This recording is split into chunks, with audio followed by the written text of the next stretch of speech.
What if the richest person who ever lived wasn't a modern billionaire, but an African king from over 700 years ago? A man so wealthy that his journey across continents changed the value of gold itself. This is the story of Mansa Musa, ruler of one of the most powerful empires in history. Before we continue the story, make sure to like this video and hit the follow button so you don't miss our next journey into history.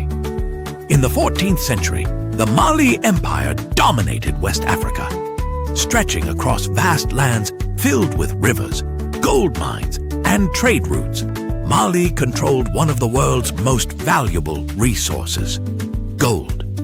At the time, West Africa supplied a huge portion of the world's gold.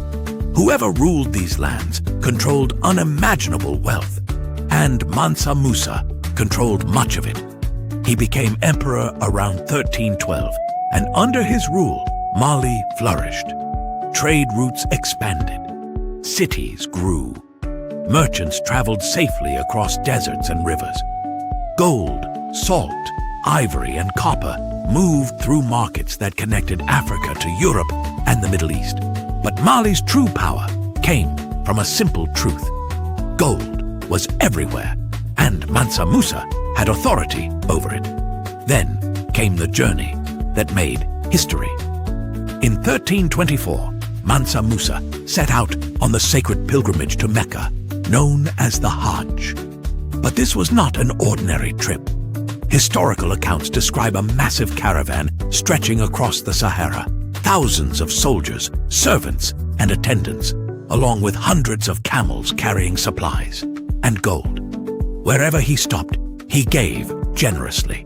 To the poor, to rulers, to cities.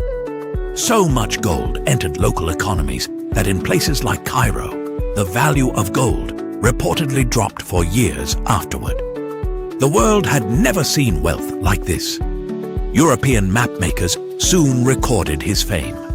One of the most famous, the Catalan Atlas, shows him holding a golden nugget, symbolizing unimaginable riches. To the outside world, he wasn't just a king. He was the embodiment of wealth itself. But Mansa Musa's legacy was not only gold. When he returned, he brought scholars, architects, and teachers with him. He invested in learning and culture, transforming cities like Timbuktu into centers of knowledge and education. Libraries grew, mosques were built, scholars gathered from across the Islamic world. Timbuktu became one of the greatest intellectual cities of its time. So, was Mansa Musa truly the richest man in history? Many historians say yes. Not just because of the gold he carried, but because he controlled one of the richest empires the world has ever seen. His wealth wasn't just personal fortune.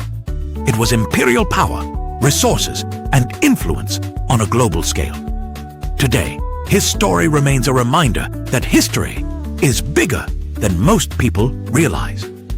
Africa was home to powerful empires, vast wealth, and advanced centers of learning long before the modern world took shape. And at the center of it all stood a king whose riches became legend, Mansa Musa, the man whose wealth changed the world.